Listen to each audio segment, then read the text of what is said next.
Hi guys, welcome to my channel. My name is Kyra and today we're doing a video that I saw created by Samantha March and also filmed by Kailey Baute, and that is if I could only pick one from each brand.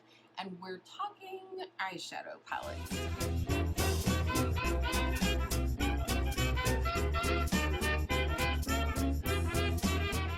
If I'm a little low energy, I don't feel the greatest, but beyond that, what this looks like is for all of the brands that you have more than one palette, you talk about and decide if you could only keep one from that brand, what would it be? First up is Morphe, and this is pretty easy. First, we have the Morphe 35F. Apparently, oh no, my sticker is on there. Anyhow, first we have the Morphe 35F. This is called Fall into Frost. And it's hard to open with longer nails. And the reason it's called that is because it is all shimmer except for this row. And for me, and at the beginning of my journey in beauty, this really appealed to me. I didn't necessarily see that there's a lot of similarity in a lot of these shimmers, but I still think it's beautiful. I just don't use it that much. Definitely going to be pulling this into my Shop My Stash for fall. And then we have good old Jaclyn Hill X Morphe here. And as many of you know, this is my Pan That palette for 2019. In a perfect world, I'd like to hit pan on every shade. Does it look like that's going to happen? Maybe not. But this is definitely my favorite, in case you couldn't guess. I love this palette even after working on panning it for 6 months. And if I'm being honest, this is definitely not as good a formula as this is. Next up, let's go Violet Voss. Again, my answer may be very obvious. First up, we have the Violet Voss Flamingo palette. This is currently in my Shop My Stash for summer because it screams summer, does it not? And I wanted to mention that I frequently mention that this is a limited edition palette. However, it is still in stock at Sephora, still labeled as limited edition this year in 2019. So if you still are wanting this palette, it is still available. Beautiful, colorful color story. And then very new to me, one is the Violet Voss Holy Grail palette, which we received in Boxy Luxe, and she looks like this. These are beautiful colors. I love this duochrome right here called So Jelly. Beautiful color story, beautiful sort of off the beaten path of neutrals with some of these burgundies and whatnot in here. But I think the obvious choice is the Flamingo palette. This is just so much more me. There's some beautiful shades in here, some actually pretty unique shades in my opinion. Flip-flops up here. It's kind of like a red brown, but like or a red blue brown, that's what I'm looking for, except for it's like the pastel version, which is really cool. And then you have this shade right here called Surf, which is kind of like an oceany blue with a greeny yellow shift. And then also, this is one of the only straight up yellow metallics that I have in my collection. I have a lot of golds and a lot of yellow golds, but this is a straight up yellow metallic and I love it. Not to mention the shade, the mattes in this are just like buttery, creamy, soft, smooth. Next we have the ABH Quince. The first one I bought was the Modern Renaissance, as I think it was for a lot of people. I was very attracted to this region right here, as well as this orange speaks to me. I know a lot of people have like used the crap out of theirs. I don't really feel like I have, but I think this is a beautiful color story and I think it's a lot of people's favorite ABH palette. Next, I bought the Subculture, and again, this color story is my jam. This is probably more my jam than all of the current ABH palettes. I just like these grungy, earthy, muted tones in this, and for sure the two duochromes are beautiful. The formula sucks on them, but they're beautiful, and so that was the second one I bought. And then I immediately purchased the Prism palette, which was the holiday palette in 2017, I believe.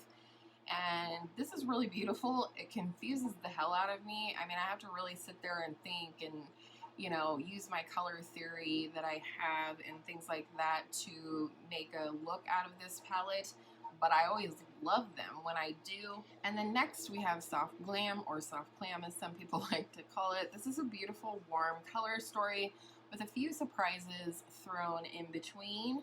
I think a lot of people were underwhelmed by this palette and really, you know, knocked it or chalked it up to being a real neutral palette, which it is, but I love the shimmers in this palette. And then my most recent acquisition is my ABH Sultry palette. And for the most part, I would call this a cool toned color story. I love, again, the shimmers in here. I think that's why I have so many ABH palettes, is because the shimmer formula, not the duochrome formula, but the shimmer formula is absolutely gorgeous. It's soft, it's buttery, it spreads like butter. I mean, you're getting full opacity and full shine and everything with these shimmers, whether you use a glitter glue, a sprayed brush, or just your finger. If I could only keep one of these 5, I would absolutely keep the Sultry palette, and I think Kelly Gooch would agree with me. For me, this is just so simple. I love this. I never sit here scratching my head about what I should do with this palette. I just dive in because just about everything goes with about everything else. I don't think I've even scratched the surface, even though I've used this palette a ton. Arguably, I've used this the most out of all of my ABH palettes, so that's my favorite, and that's the one I would keep if I could only keep one. Urban Decay. Definitely not my favorite eyeshadow brand, but I do like the ones that I have. Let's talk Naked 3. This is my bestie's absolute favorite palette in the world, and I just don't love it. It is easy to reach for when I'm in a hurry, so that's why I keep her around. Sometimes, I mean, I do love this sort of pinky mauve-y color story, and especially with the grays and whatnot, but I feel like no matter what I use in this palette, it looks exactly the same, and that's just not my jam. I generally, for the most part, do not ever recreate an eye look more than once. My oldest Urban Decay palette is the... What did they freaking call this? The Urban Decay Distortion palette. Do you guys remember this? I love this palette to this day. You have all these metallics, and then you have these beautiful transformer shades that when layered over these shadows or any shadows, it's this duochrome sheer goodness that just causes any shadow to look completely different. I love this palette. Let me know if you want to see a video with that soon. Maybe I could do like a palette bingo with that. That would be fun. And then I jumped on the bandwagon with this one and picked up the Born to Run palette. I feel like this palette got a decent amount of hype on YouTube, but then, you know, the longer it was out, the more people came out saying, I don't like this palette anymore. I don't think it's, you know, they're like, it's all kind of the same tone. Like, there's not a lot of light, medium, dark, so to speak. And they all kind of looked a little grayed out on the lids. I'm not one of those people. I actually really love this palette. And then my most recent Urban Decay palette, my hubby actually picked out for me, and it is the Urban Decay Elements palette. This was the holiday palette from Urban Decay last year in 2018. And it looks like this. Now, Kelly Gooch and I agree on one thing, and that is between these two, which were the two most recent-ish, I like this one better. I do like Born to Run, but I like Elements a little bit more. It's just got more interest to it. You have several duochromes. You got this topper shade in the middle. I mean, this has some interest. This green is absolutely stunning. So I really love this palette. However, if I could only keep one, I would keep my Urban Decay Distortion palette. I don't know what it is. I don't even use this that much, although I've been thinking about it more and more lately. These transformer shapes, they're really like magic. Now, if I had like the Kat Von D Alchemist palette, I might not feel the same way, but simply for these transformer shades, this is the one that I would keep. Interesting. I could have sworn I had more than 3 in this brand, but I might be having a senior moment, you never know. And that is BH Cosmetics. Now, the first one that I got was the Take Me Back to Brazil palette. I picked this up because I was starting to get into more color and just kind of playing around. It was summertime when I picked this up, and I was like, bam, all the colorful shadow I'll ever need. And then the obsession began. And if I'm being honest, anymore, I don't think this is the best formula of eyeshadow by any means. I love a lot of the BH Cosmetics. Oh, I know which one I'm missing. Zodiac. I don't know how I missed that big sucker. Anyhow, so I don't necessarily recommend this. I could recommend other colorful palettes if you're interested, but that was my first one, and there are shades in there that I keep it around for. Next, I got the BH Zodiac palette. Again, I'm not for sure how I forgot that one. And this is all about their baked shadows in here, which are these circular pans that go around. Rectangular pans are matte, and then there's this really hideous highlighter in the middle. At least I don't care for it. But this started a deep love for me for not only BH baked shadows, but baked shadows in general. These are just creamy, buttery. The more glittery ones you definitely want to use a glitter glue with, and I definitely think all of them perform even better with a wet brush. Beautiful. And the new one, the Love Zodiac palette or whatever it is with the brighter colors, oh, mwah, chef's kiss. Next, I picked up the BH Weekend Festival palette, and I am in love with this. This is in my Shop My Stash for summer, and so you'll be seeing more of this. I think I definitely want to do a summer palette bingo with this, or maybe with all of my summer palettes. Who knows how crazy it might get. But this is beautiful, definitely inspires festival feels for me. And then last but not least, I got the Royal Affair palette from BH from my girl Angela for Christmas, I believe. And I was really wanting this, but by that point I was on my no-buy, so I couldn't purchase it for myself. She bought it for both herself and me, and I will be forever grateful because I love this. It's probably one of my favorite more neutral palettes with a couple of fun things thrown in. So if I could only keep one, it would probably be the Zodiac palette, simply because I don't have other baked shadows like this in my collection. Coming in at the highest price I will ever pay for eyeshadow are my Natasha Denona palettes. I first have the Mini Star palette. If you don't know already, I really love this. It's quick and easy to grab for, especially when I'm trying to get out the door. My kind of go-to look will be this in the crease, this to blend it out, and this all over the lid, and then maybe whatever highlighter I'm using on the inner corner. So I really love this, and I personally find this to be consistent with the larger palettes that I have. So I first got the Lila palette from my hubby, and she looks like this, and I love this color story. It's just so good. There's several different formulas in here. I don't need to go on about it. And then I know a lot of you were surprised that I did end up getting the gold palette. I'm so glad that I got this. I've been branching out into more gold this year, and there are definitely plenty of golds in this palette. And honestly, if I had to only keep one, even though it's new, I think I would keep the gold palette. And that is because I like the different finishes in here, as well as the fact that the mattes are neutral. Makes it really easy to, you know, just slap a crease on basically, and then pick any one of the beautiful metallics or different formulas that are in here and put that on the lid. It's really quick and easy if you're not feeling creative.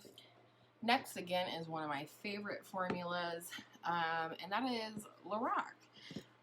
This was a gift from my sister. This is the California Dreaming palette. Very beautiful, just very light and soft, and this is a really easy formula to use. Again, it's really easy to build a crease and then pick any one of the shimmers or the mattes to put on your lid. And then I also have the Unzipped Ocean Sunset palette, and I do really love this palette.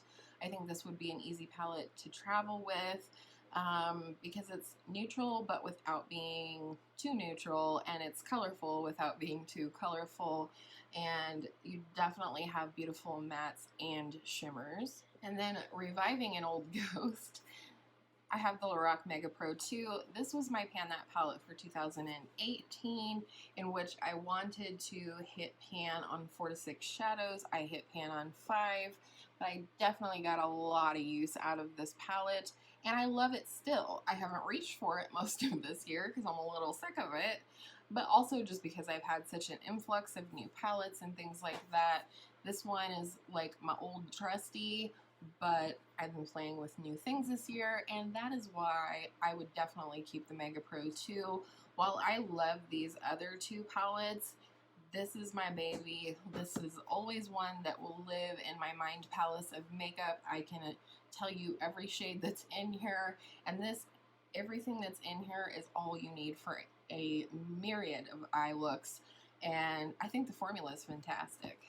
Next is Huda Booty. I have the Mauve Obsessions, which I purchased for myself, and then I have the Emerald Obsessions, which my girl Angela purchased for my birthday.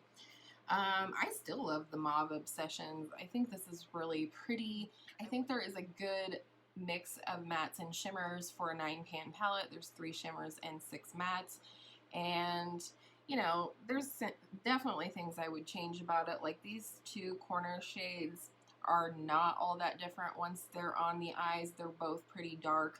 So, you know, there's some things I would change about it, but overall a good formula. The Emerald Obsessions, this is good shit right here.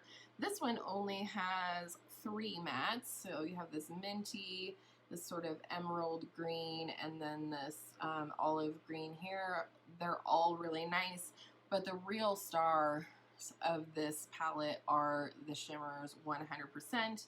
Overall, a great palette. This was really hard, but I think ultimately I'll probably get more use out of the Emerald palette if I keep this one. I feel like this one's a tad more user-friendly every day, whereas this is like a party in a teeny tiny 9-pan palette. So if I had to pick one, it would be the Emerald Obsessions. And then last but not least, Too Faced. This is probably going to be the hardest one. I did not plan out my answers in advance. I just wanted to pull each, you know, my palettes out by each brand and go ahead and decide from there. So we'll just go in order of when I received them. Number 1 is my Sweet Peach palette. In fact, this was my very first high-end palette of all time. I do still love it. However, the color story doesn't excite me quite as much as it did a year and a half ago. Next was the Clover palette. Still a very highly underrated palette. This is super fun. There's definitely some neutrals in here, but there's enough pops of color that it makes it really versatile. The finishes are cool. This was my very first ever duochrome shadow, and now I probably have that shade 5 times over in my collection at least. But definitely some favorites in here. I love this purple shade called TF Mascot, Too Faced Gingerbread Spice palette. I cannot wait to bust this out for fall. Again, you can use it any time of year I want, but when I look at it, it screams fall to me, and I am really looking forward to it. Chocolate Gold, I got this later in December, I believe. This is the hardest one to open too. And I love this. Like, I kind of slept on this one for a while, but I played with my girl Angela's Chocolate Gold palette, and I was like, all right, done. I really got to have this. Definitely favorite shades in the palette. This one right here, which is called Rich Girl. This silver called Drippin' Diamonds, and this Hala Fleur Dala olive shade. But again, it's a beautiful palette.